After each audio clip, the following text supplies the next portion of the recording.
My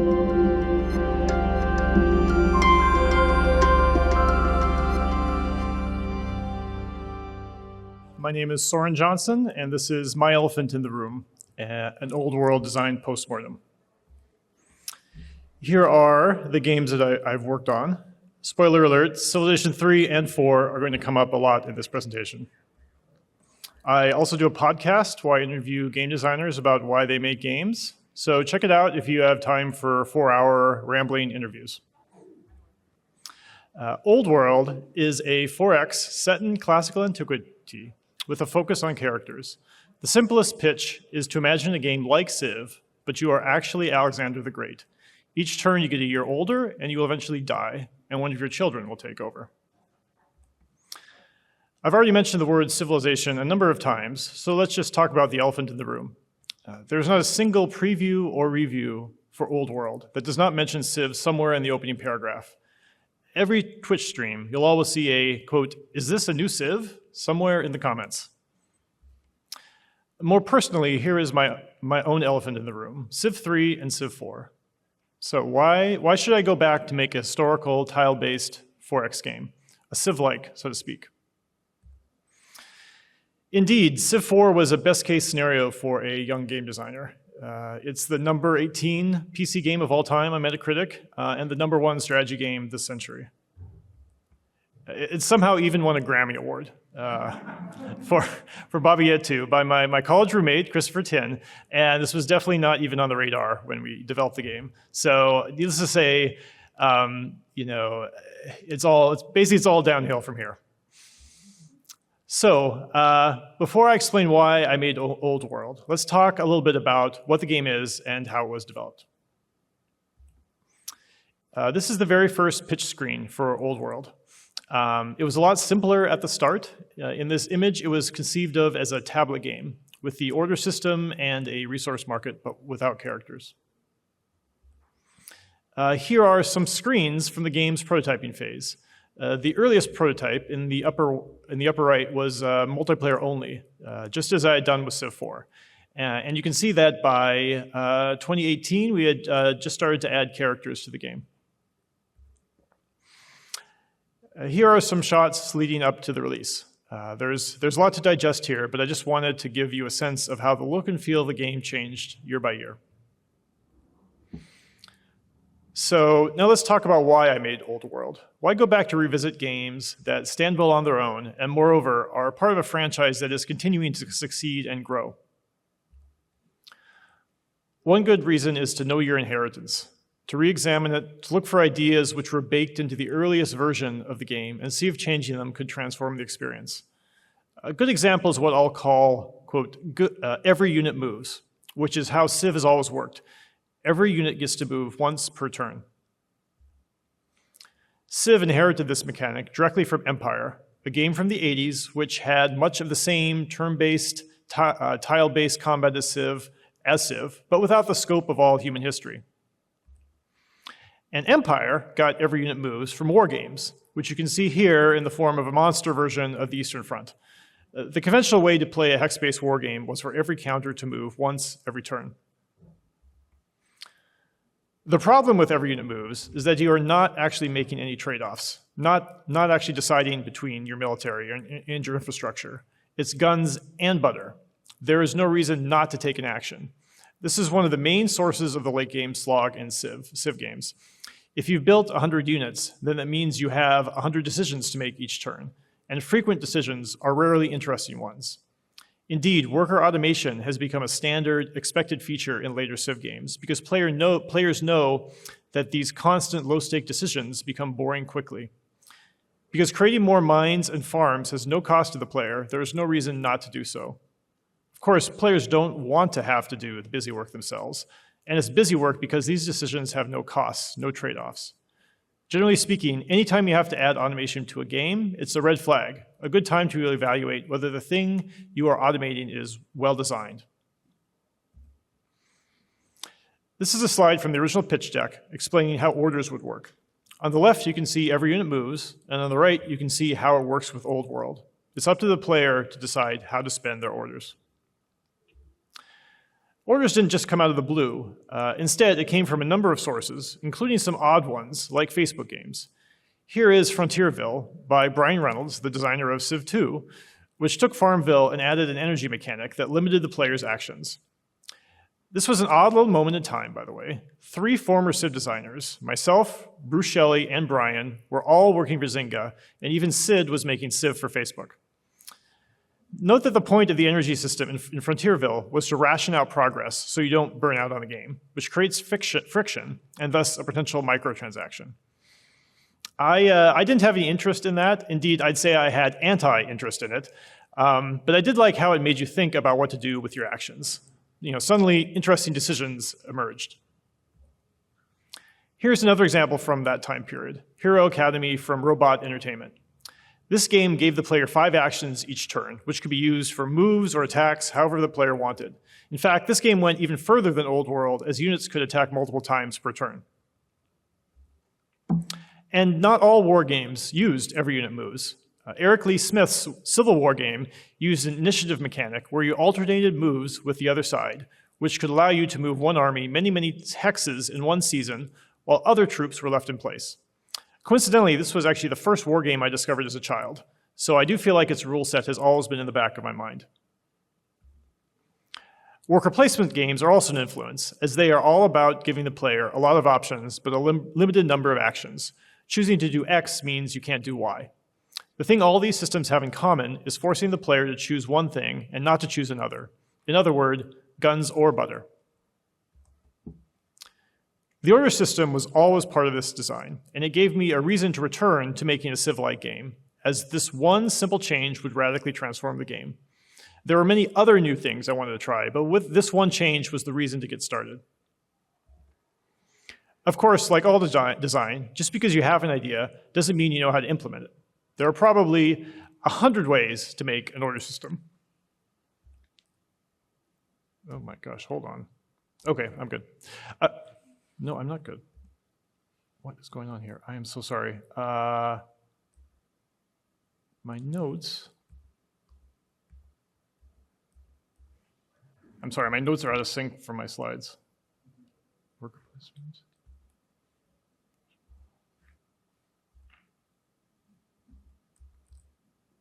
Okay, I got it. Of course, like all design, just because you have an idea doesn't mean you know how to implement it. There are probably 100 ways to make an order system work. I know because I tried 99 of them. Here, in the very earliest multiplayer-only version of the game, you could actually buy and sell orders freely, just like the other resources. It was super interesting strategically, but was perhaps too interesting, as it warped the whole game towards who could buy the most orders. Here are some of the other different versions of the order system that we tried. One was on a real-time clock. There was one where you could stockpile unused orders between turns, and one with a hard cap, and so on. We eventually settled on a fatigue system where most units could move 3 times a turn, but could move farther via a force march, which had a steep cost.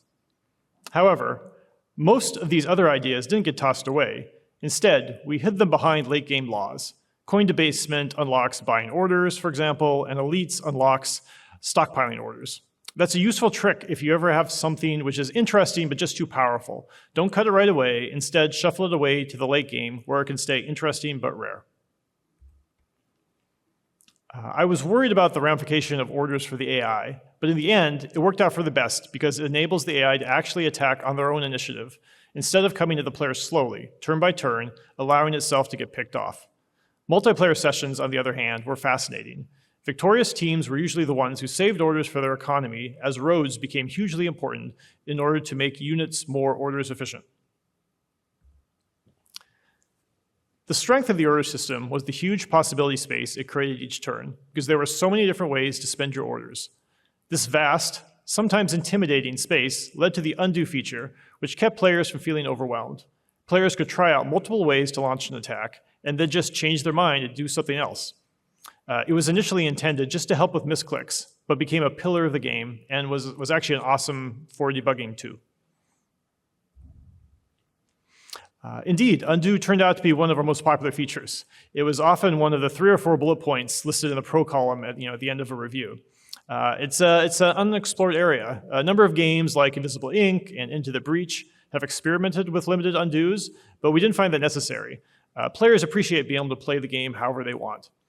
It helps, of course, that we do have deterministic combat. Games with a lot of output randomness would not really be a good match for an undo button.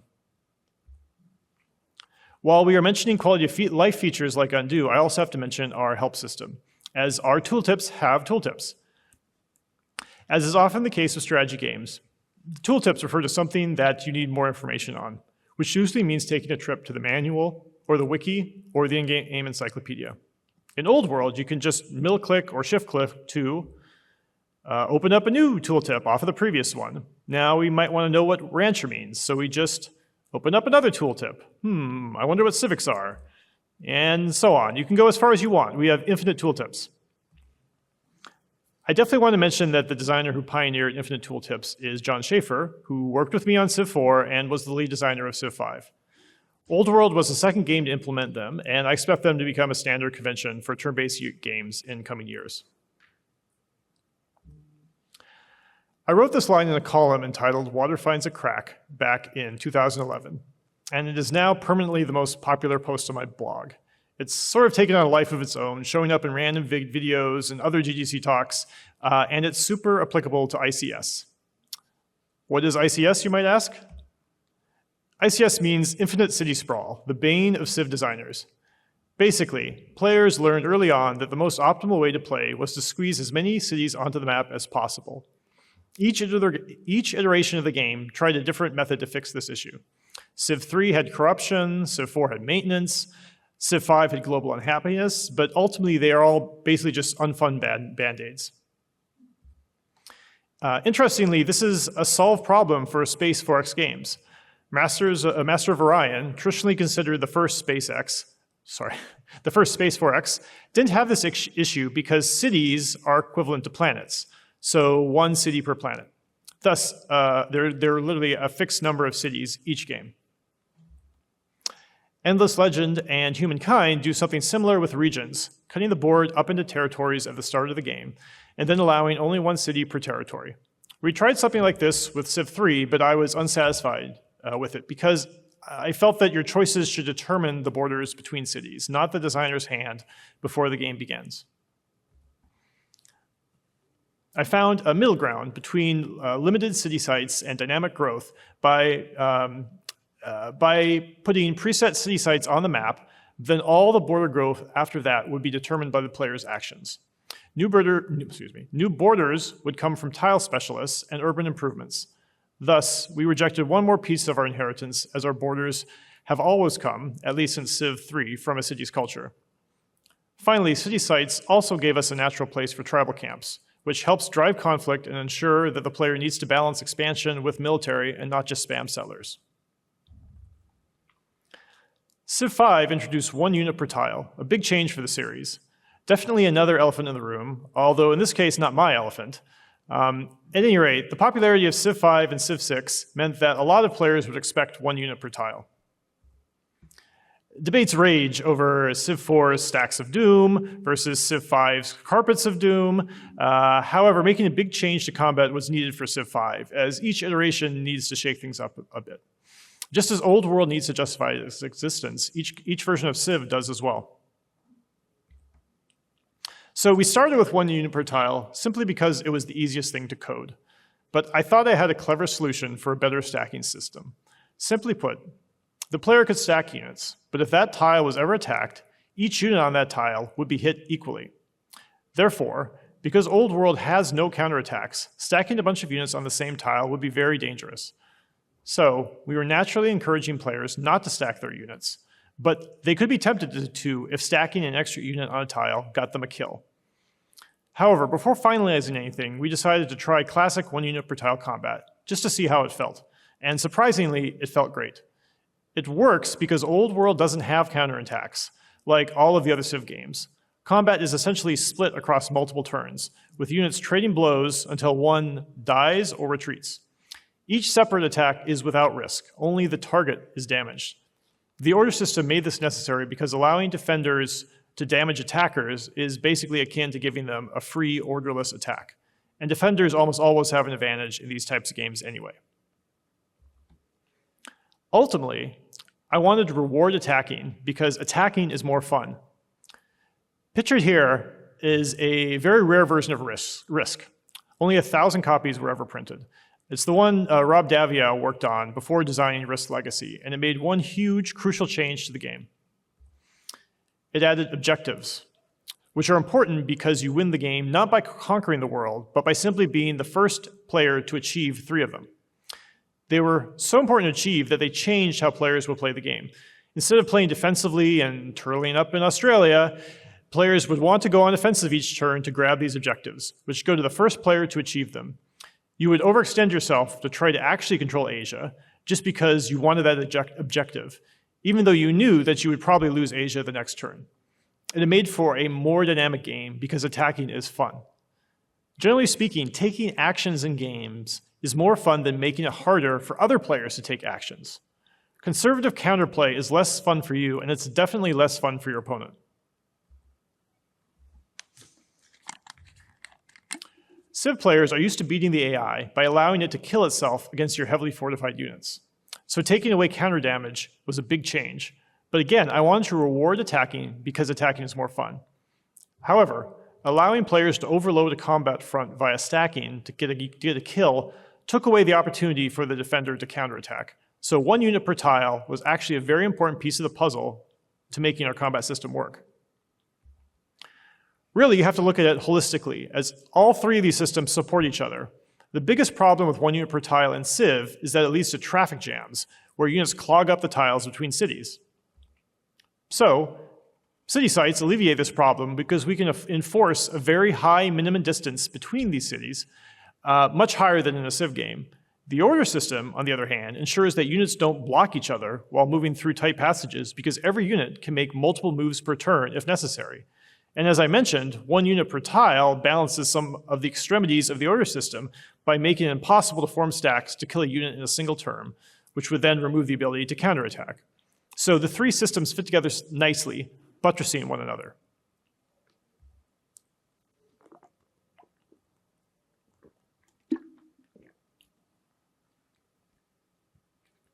Now, let's talk about the tech tree, which has always had a problem with golden paths. For example, at the start of Civ 4, you can just click on gunpowder and the game will show you exactly which 11 technologies you need to research to get there. For a game with average play times in the hundreds of hours, this becomes a real problem. Indeed, with the popularity today of games based on random runs, fixed tech trees are basically going against the grain of contemporary design. I found a solution from deck building games like Dominion. What if we treated all the techs like cards instead? So, let me see if actually I might need to hit that button. Hey, it works, all right. So, all techs currently available in the deck, are in the deck, and you draw 4 at a time. The cards you don't pick go into the discard pile, along with any new cards that you unlock. Then, you draw 4 more for your next choice, and don't reshuffle until you've exhausted the deck. This doesn't just add variety, it also makes the decisions more interesting, because you know, let me see if I can get this to loop. There. Because you know that when you don't pick a tech, it won't be available again until it comes all the way back through the discard pile, through the draw pile, and then back into your hand. Passing on ironworking means that you might not be able to see it again for a long time. The system is certainly more complicated than a traditional tech tree, but it helps a lot that many players are already familiar with deck building mechanics because of their popularity.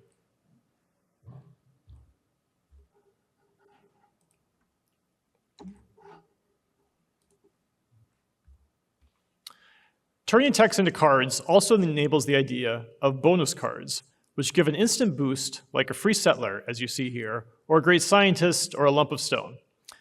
There is a nice short-term versus long-term trade-off here, as science points are not easy to come by, so slowing your progress for a short-term boost is a difficult choice, an interesting decision. If you played my last game, Off-Road Trading Company, you know that I love stockpiles and markets and building improvements that spit out resources at different rates. So I wanted to give that a try for Old World. One of the reasons Civ games haven't done this is that cities can get stuck because they might not have the resources to build something. You know, if you have no access to stone, or you're just not able to build buildings, what happens each turn then? We solved that problem by borrowing the dynamic open market from Offworld. Need some iron to build a swordsman? Just buy it from the market. If the price of iron is too high, then sell off your excess stone first. Note that although we are making a game with a free market, it's not a game about the free market. So instead of having a single price for all goods, there would be some friction.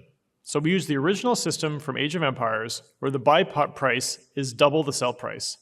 Thus, while buying resources from the market is always an option for the player, it's generally best to produce them yourself. Civ has always had a generic production resource, sometimes called shields, hammers, or just production. But it went into building everything: settlers, warriors, temples, the pyramids, everything. I wanted to split this production into different categories so that cities could actually specialize. One might be good at building military, another developing specialists, and another at creating settlers and workers. So we split production into 3 categories: growth, training, and civics. I didn't originally know what actually to do with these yields when the city wasn't producing that type of item. But the stockpiles for food, iron, wood, and stone were working so well that I decided to try that for training and civics. I didn't know exactly what I would use it for, but was confident that I would find a use for it over time. As you can see, we eventually found plenty of uses for the global training and civic stockpiles. I put together this chart of all the non-resource yields and how they connect with the game. You can see how every yield occupies a unique place in the game, and even this is an incomplete list. We could also do it by shrines, by theology, by the council, and so on. Another benefit is that the code considers all of these yields, including food, iron, wood, and stone, the same type of thing, so it is very easy for the event system to suggest some unusual trade-offs. Would you like to sacrifice some orders for some extra science? Maybe trade your civics to another nation for food in return. One of Civ's most troublesome systems is the tile citizen model, where your food, production, and commerce is determined by which tiles your citizens work. It's a complicated system. Here's the Civ 1 city screen. I remember one Civ developer once quipped that the best feature of this screen was that if you clicked anywhere, it just disappeared and you were no longer afraid.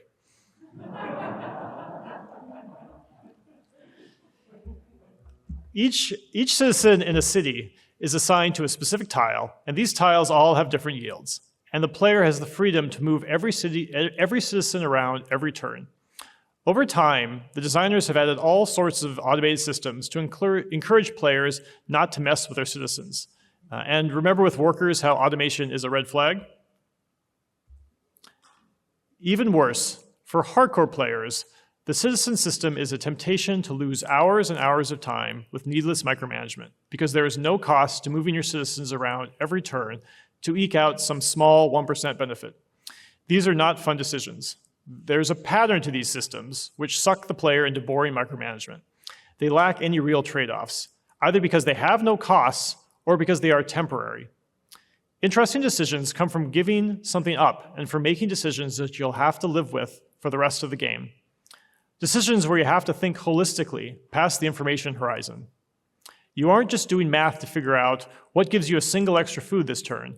Instead, you are making what gives you a single extra You aren't just doing math to figure out what gives you a single extra food this turn.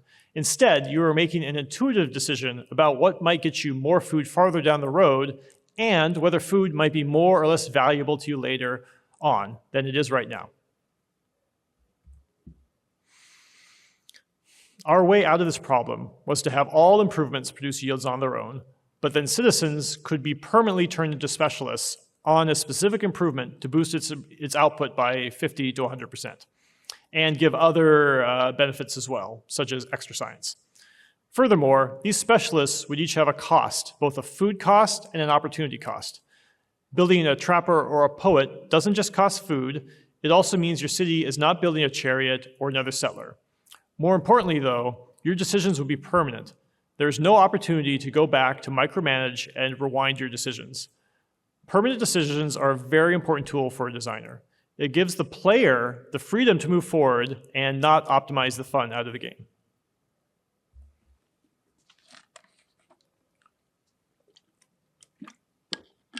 Finally, let's talk about culture, which, as I mentioned before, no longer determines borders. Instead, culture is now measured in four discrete steps that determine the internal advancement of your cities. One former Civ designer, who will remain nameless, actually suggested to me that I rename culture to, quote, civilization, but that was too cheeky for me. Having four separate cultural levels per city was a new orthogonal way to measure progress outside of the tech tree. Thus, wonders are not unlocked by techs, but by culture, which also allows us to rotate the ones available each game. We could also tie your nation's unique units to a city's cultural level, and also many urban buildings. So courthouses will require cities with developing culture, ministries will require strong cities, and palaces legendary ones.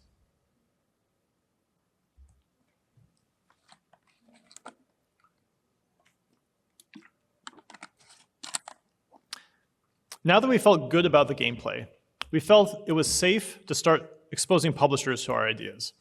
This is the first slide of our pitch deck. Note that it used to be called 10 Crowns, and the simple elevator pitch is right there in the first slide. The fun of civilization plus the drama of Crusader Kings. Expect many things to change about your design, including the title, but it's important to have a core vision that doesn't change. Indeed, most of the reviews for Old World describe the game exactly this way, as a hybrid of Civilization and Crusader Kings. The initial impetus for characters originally came from the popularity of Crusader Kings. We could see how much players latch onto real characters who are born, grow, age, decline, and die. It's not just CK though. You can see this trend from XCOM through the Total War series up to new games like Wildermyth. People want to care about the characters in their games. However, the bigger question is why would a game like Civ benefit from characters? First off, we should mention that it's actually impossible to put flesh and blood people into Civ because the game covers 6,000 years of history. That's why we limited our time frame to just classical antiquity, so that the game could plausibly last a few generations. Nonetheless, ignoring the thematic issues, how would characters change the gameplay of Civ? To answer that question, let's talk about another long-standing problem with Civ, known as ECS, the Eternal China Syndrome. It means that over time, Civs become more stable, less dynamic, and less interesting to manage. As they add more and more buildings and wonders and laws and technologies, the internal problems get less and less interesting. A bonus that was interesting 30 turns ago now just fades into the background. The only real pressure exerted on the player is from external forces, enemy players. Characters, however, provide a way out of the ECS problem. Buildings and technologies never get old and die, but characters sure do. If we attach powers to characters, the game will shift as different leaders take and leave the throne, not to mention new courtiers, heirs, counselors, spouses, and so on. The dynastic landscape is constantly changing. Civ might be a lot more interesting if, for example, the map changed every so many turns. Unfortunately, that just doesn't make any sense thematically, even if it would be good for gameplay. However, characters changing, growing old, and dying doesn't just make sense. Players expect it to happen. I can't overstate how significant this is. Taking powers away from the player in Civilization is basically a non-starter. Yet here is a situation where players would be upset if they didn't lose these powers. It just wouldn't make sense thematically. Indeed, we could add powers to characters, which are done through the archetype system, that normally would be impossible to add to the game if they were accretive in the way Civ usually works, meaning that once you unlock the power, it never goes away. Each character in Old World is one of 10 archetypes, each with special powers if that archetype sits on the throne. Because players only have partial control of archetypes, we can add significant game-changing, even game-breaking abilities here, knowing that they will be active roughly 10% of the time. Hero leaders can launch offensives, which allow units to attack twice a turn. Orators can hire tribal units as mercenaries. Tacticians can stun enemy units, and so on. Dynastic characters are also a huge boon for diplomacy. an area where sudden changes are always tricky to pull off. In Civ games, if a friendly ally suddenly attacks you, it's often described as random or unpredictable AI, even though it's crucial for the flow of the game that the AIs are willing to change their opinion of you, or else the eternal China syndrome applies to them as well. With characters, however, it's expected that a nation will change its opinion of you when a new ruler takes the throne. We didn't design this, it just flows naturally from adding real people to the game. Thus, a problem that has bedeviled Civ for decades was solved in a way that feels natural to the player.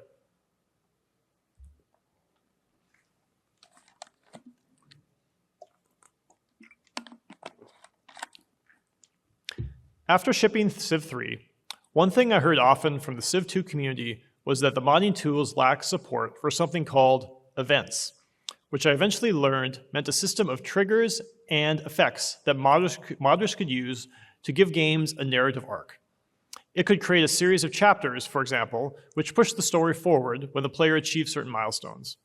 I tried out a series of mods to see what was possible and was surprised to see how effective people could push the Civ engine to create something completely new. For example, here is a Civ 2 Fellowship of the Ring mod, which lets you retrace Frodo's journey from the Shire to Moria, encountering all the events of the book along the way.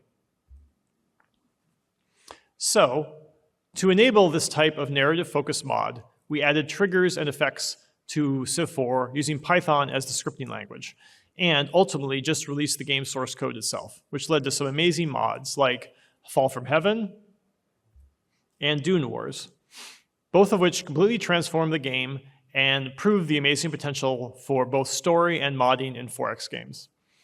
However, although I had given modders all the power they needed, I hadn't actually done the work myself on how to make narrative work in a 4X game. I noticed that events were starting to show up in various strategy games with increasing depth and complexity. They added real texture to the experience and, perhaps more importantly, variety.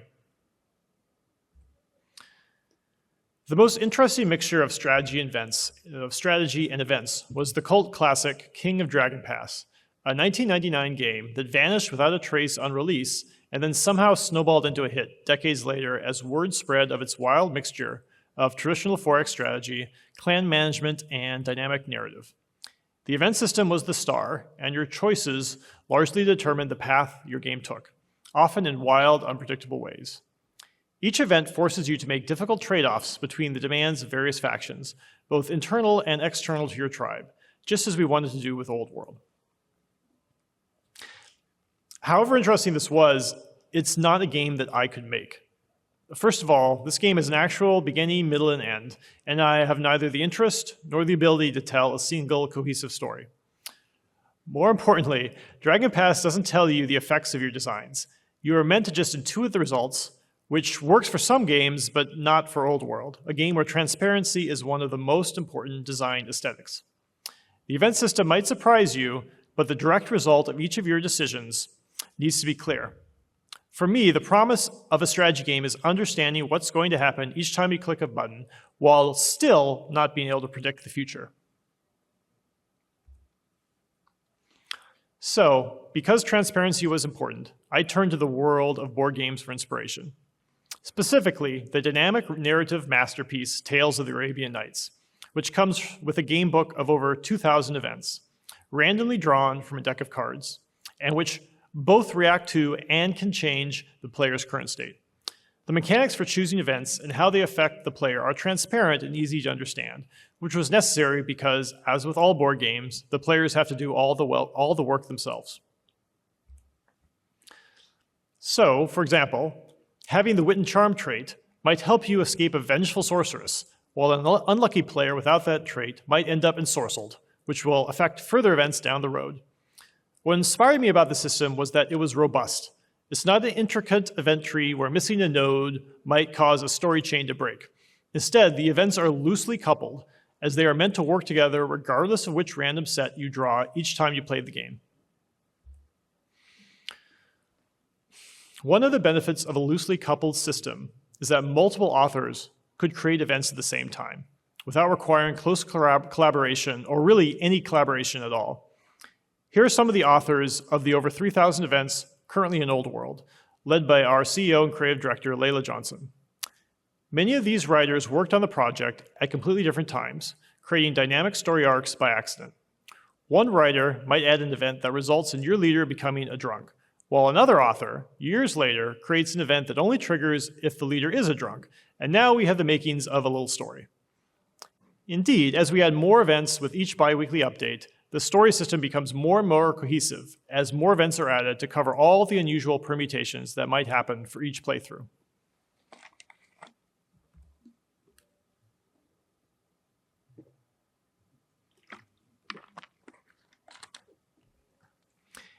Here are just some of the possible inputs that the event system can look for, and most of these can be changed by the system as well. So the event system is a virtual deck of events where each one has a potential trigger, such as meeting a new nation, a set of requirements like a childless leader, and possible effects, like a new foreign spouse. It's a broad, deep system that makes one look forward to each new turn to see what will happen next. What I might be most proudest of is that the multiplayer community for Old World plays with events turned on. We'd assumed that players who wanted to play competitively with one another would be put off by the randomness of the system, but they feel like the game is not complete without it. In fact, we put a lot of work into maintaining an alternate version of the game without events or characters or families or all the things that increase randomness. But I'm glad to say that it was probably a waste of time because basically no one plays with it. One of the best things about the event system is that it adds content to the game without bloating the design, without adding new rules for the player to learn. We currently have over 3,000 events, but doubling or tripling that amount will only add variety to the game without adding any more complexity. Often with strategy games, less is more. But this is one place where more is actually more.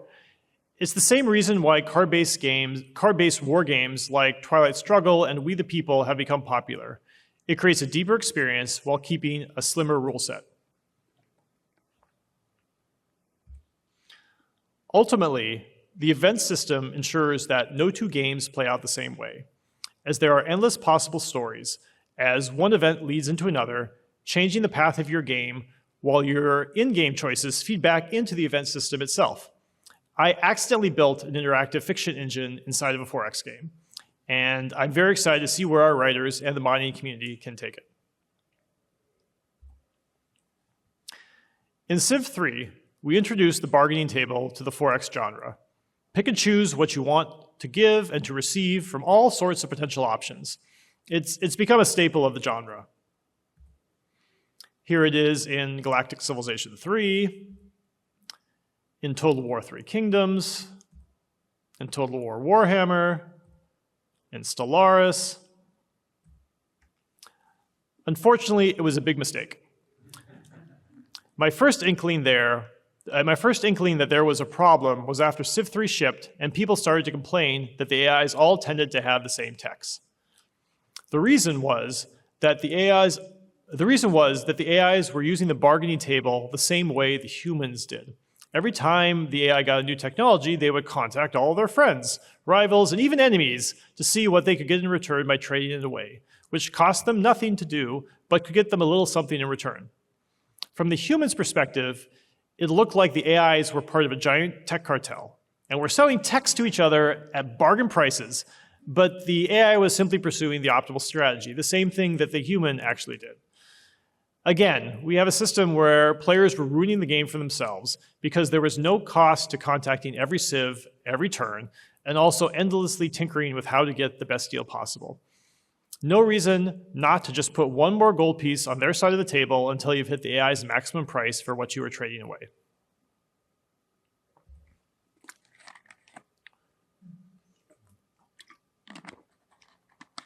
There are ways to mitigate this issue, but this is a classic cursed game design problem, as defined by Alex Jaffe in his fantastic 2019 GGC talk, which I recommend everyone should take the time to watch. There is a conflict here between the power and flexibility of the bargaining table and the give and take of real diplomacy, where flawed personalities come into play and you can't just nickel and dime a rival without offending them. Ultimately, we come back to this.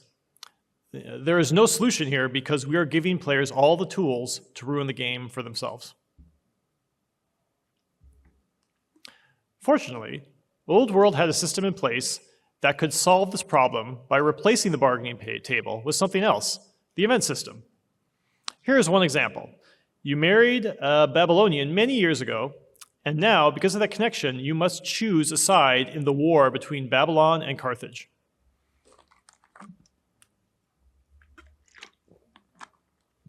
This system presents the player with interesting diplomatic events and choices that react to the current game state, serving up possible paths to war at a pace that is healthy for the player. Getting rid of the bargaining table was a risky decision because players expect it by now, but the end result could be much more dynamic and interesting and free the player of the burden of trying to min-max the table. So, when you ask another nation for a truce or for a trade mission or to start an alliance, the game gathers all the events with those specific triggers, throws out the ones that are not applicable to your current situation, such as the events that require a child ruler, and then randomly picks one to present to you. Angry nations are still less likely to want to trade with you, but the actual result of a trade mission will still be unexpected, making it a worthwhile gamble to take. In this example, you can get out of a war if you captured a hostage during combat, a good example of the loosely coupled events I mentioned earlier. In this example, based on a story from Livy of a meeting between Hannibal and Scipio Africanus after the end of the Second Punic War, you are forced to choose who is the best general, either one of your own or one of theirs.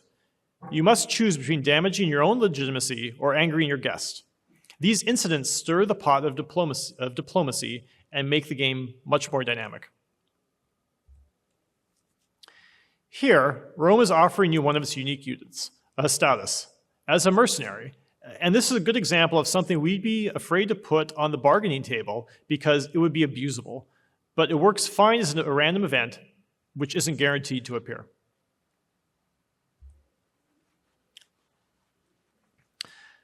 Now here is the great beast, the biggest design challenge for every 4X out there. How to bring the game to a satisfying conclusion after hundreds of turns and an untold, perhaps embarrassing, number of hours in front of the computer. I view victory conditions as a necessary evil. For a while, I had hoped that that for Old World, maybe we could do away with them altogether, like the Paradox Grand Strategy games do. No one really cares about winning or losing those games. It's all about the experience, man. So maybe victory conditions had become old-fashioned. Maybe I was old-fashioned.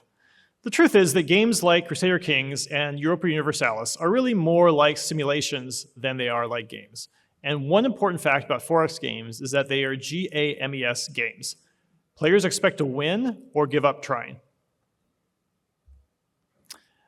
And one thing I did not want to inherit from the Civ series was theme victories. Another thing that I helped get rolling back with Civ 3, which added cultural and diplomatic victories to the traditional conquest and space race. The problem with theme victories is that because they require a high bar, the player has to aim for them early on, which warps all the decisions made over the course of the game. Aiming for the religious victory, make sure to always make the religious choice each time you get it as an option. Thus, I needed something more, generic. And I needed it quickly because we were playing Old World as a multiplayer game within the first 6 months of the project. So, I went for the most boring solution possible, victory points. And it worked out surprisingly well. The reason it worked is because we tied them to city sites, which were a known quantity because we determined how many city sites there were at the beginning of the game. If a 4X game without city sites had a victory condition that simply required X cities to win, then it's no mystery what would happen. The game would have the worst case of ICS ever, as players would be cramming cities in every nook and cranny possible. Instead, because we knew that a specific map had only, say, 30 sites on it, it became easy to pick some threshold which would trigger victory.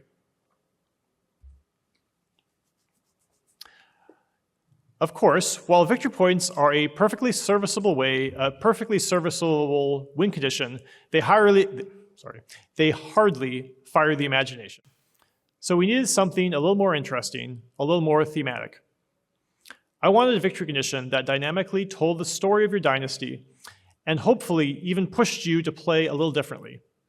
I found my inspiration for that from Jetpack Joyride, which had a mission system that encouraged you to achieve one of 3 random goals, often ones that force you to play the game quite differently. Our initial ambition system worked basically exactly like this: 3 random ambitions which give a bonus upon completion and get replaced by slightly more difficult ones. Eventually, we made these part of the character system, as the ambitions would be attached to your leader, similar to how it works in Crusader Kings. Further, the ambitions that come up would be related to the current game state. In this case, the leader is a builder, so she gets ambitions to build wonders. However, they were not initially part of the victory system. In fact, the initial reason I tried turning ambitions into a victory condition was actually I was trying to save the original name of the game, 10 Crowns. The name initially meant that you had 10 lives to play the game, 10 rulers before the game would end. But that proved too hard to work out in practice, as 10 rulers could last 50 turns or they could last 500.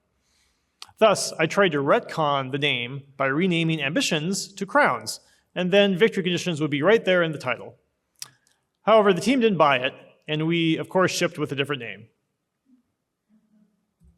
Speaking of which, when we ran the trademark search for Old World, we got this one-line note from our lawyer that some company called Amazon had reserved the word New World for some upcoming video game.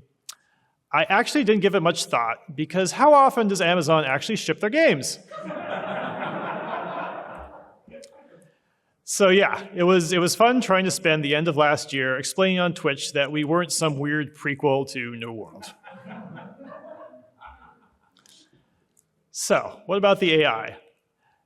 The game would be called Old World, and we now had a simple thematic victory condition: fulfill 10 ambitions, pick by the rulers of your dynasty, and win the game.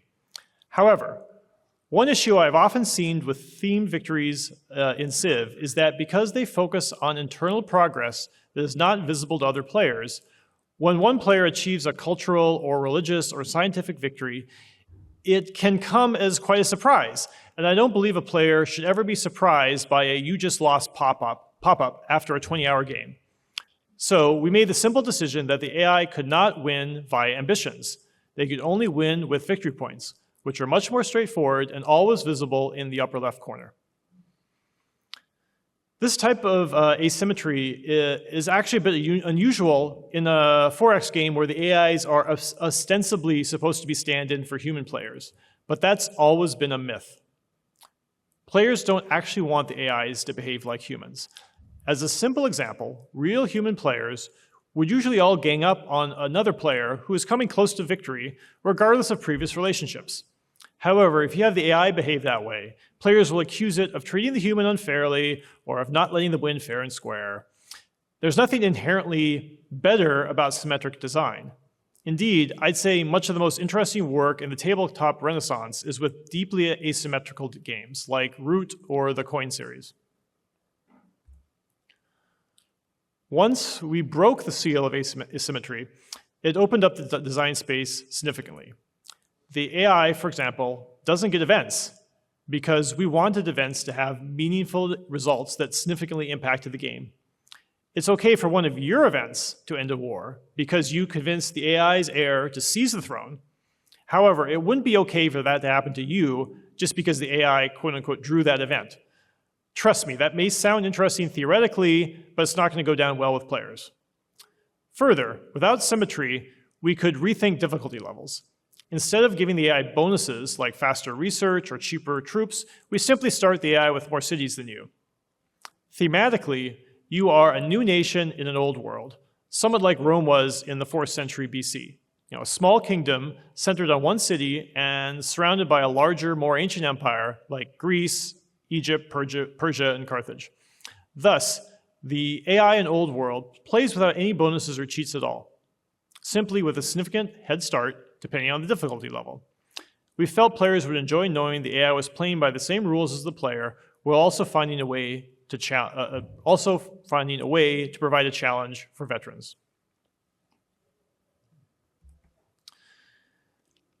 Maybe this is a better animal-themed metaphor for where I am now as a designer.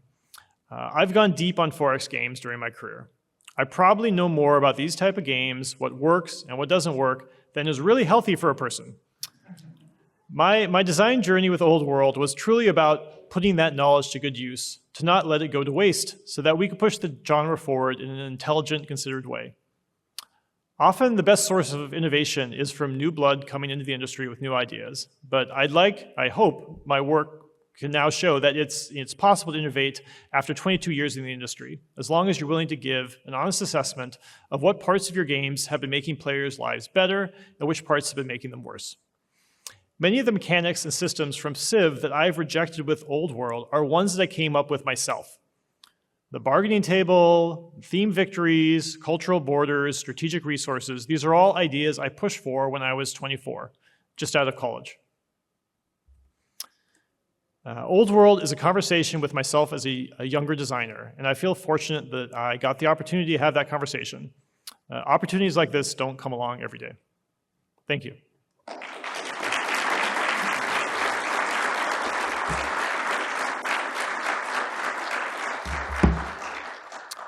And it looks like we have about 10 minutes for questions, so I'd be happy to answer any.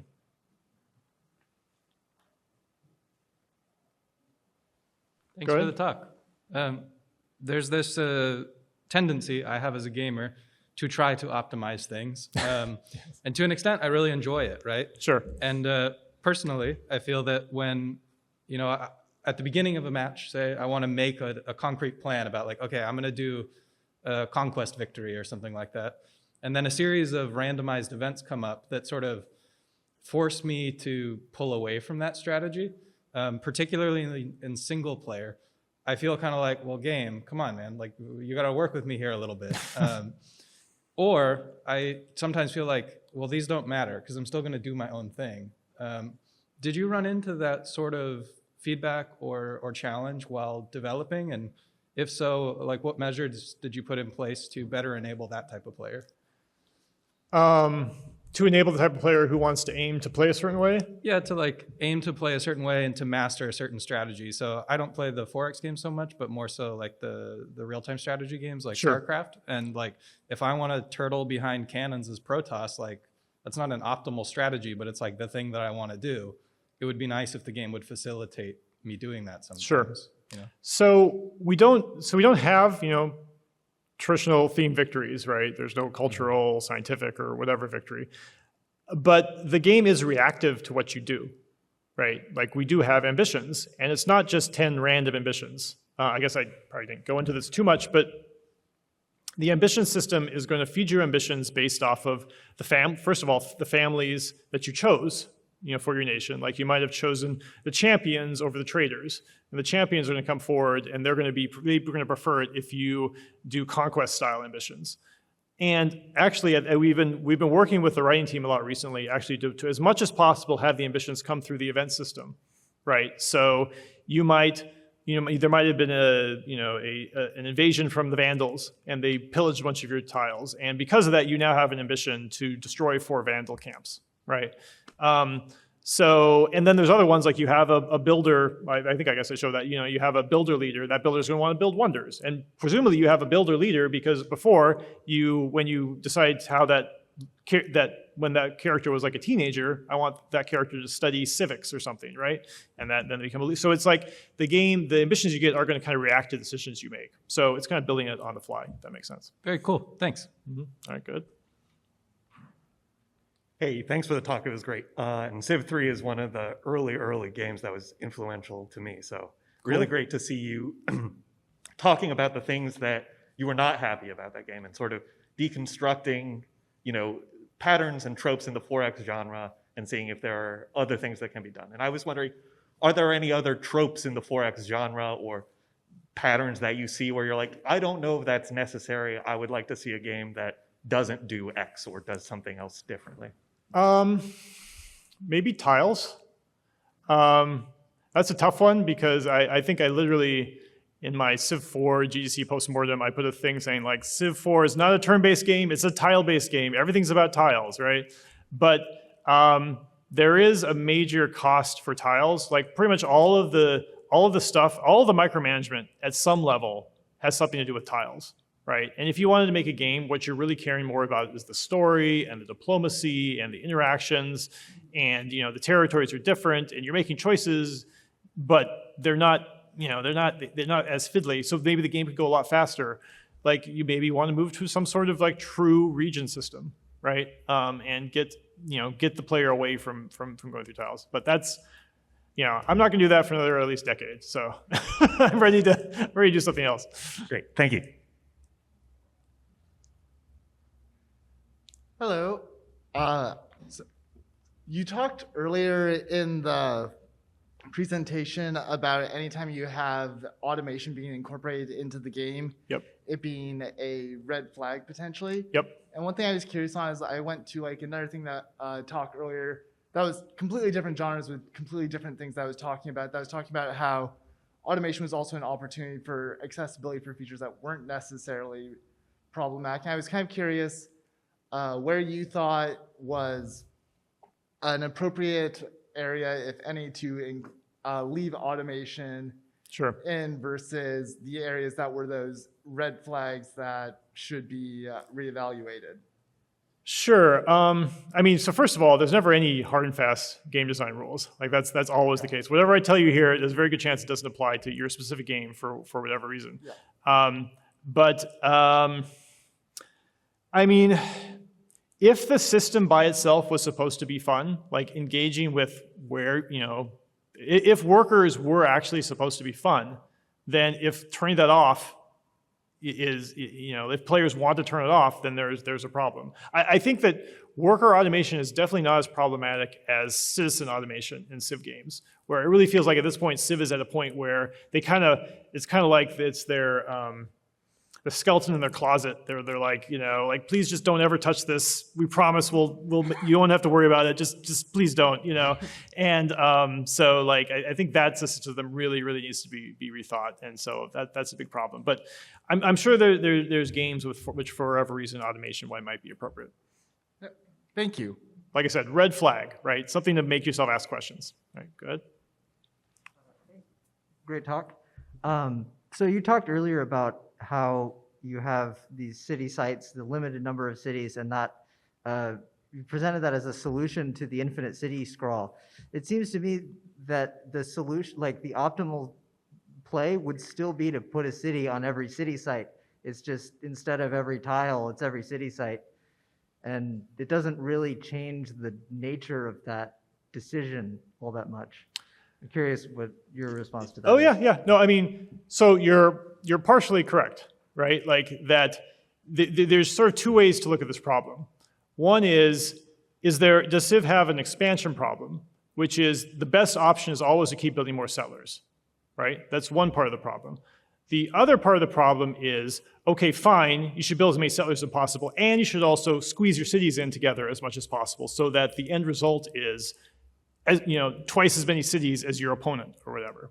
Like those are similar problems, but they're actually different, right? And we kind of approached both of those problems in different ways, right? Like we more or less got rid of the whole city cramming problem with city sites. That's what its intention is. But every city site in the game has, not every, but basically most of the city sites in the game have a little tribal camp on them. So you actually have to do some conquest before you can settle on them. So you can't do a pure just settler spam. But here's the thing I'll say that like we do actually, there has been this debate about like wide versus tall, in Civ games, and I actually don't really like that debate all that much. A 4X game is an expansionist game, like period, right? Like you put yourself in a very difficult position if you're trying to make the rules work so having a few cities can just be as viable as having a lot of cities, right? The thing that should pressure you not to have, that limits your expansion is the other empires, right? So like it's, because these two problems are so linked, we've often kind of thought of the same thing, but like expanding out, making conquests, getting territory, it's good. It's hard to make a game, and I think it kind of like you're rubbing the cat the wrong way if you find out a way to like punish players essentially for doing that. Hello, I just have a curiosity. You were talking about how you're trying to limit the cities that players build, limit the number of them that they build. I haven't played any of the Civ games, but I have played Alpha Centauri, which is the same idea. Sure, good game. And if you do it the game once and let the game automate your terraformers, you're going to end up with a carpet of roads on every possible place that a road can be built.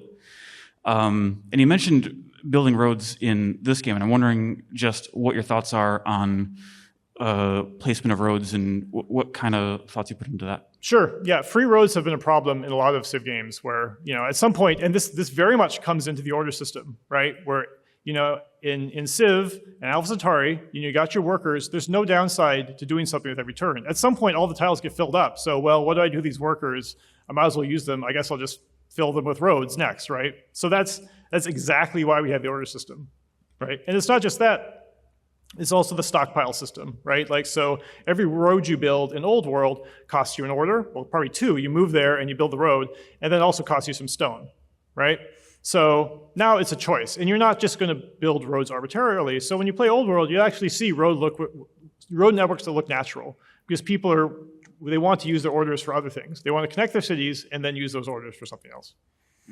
So, cool. Makes sense. I think we're out of time. I also need to remind everyone, please rate the talk. You can choose what you want, but a high rating would be nice. Cool, all right, thank you.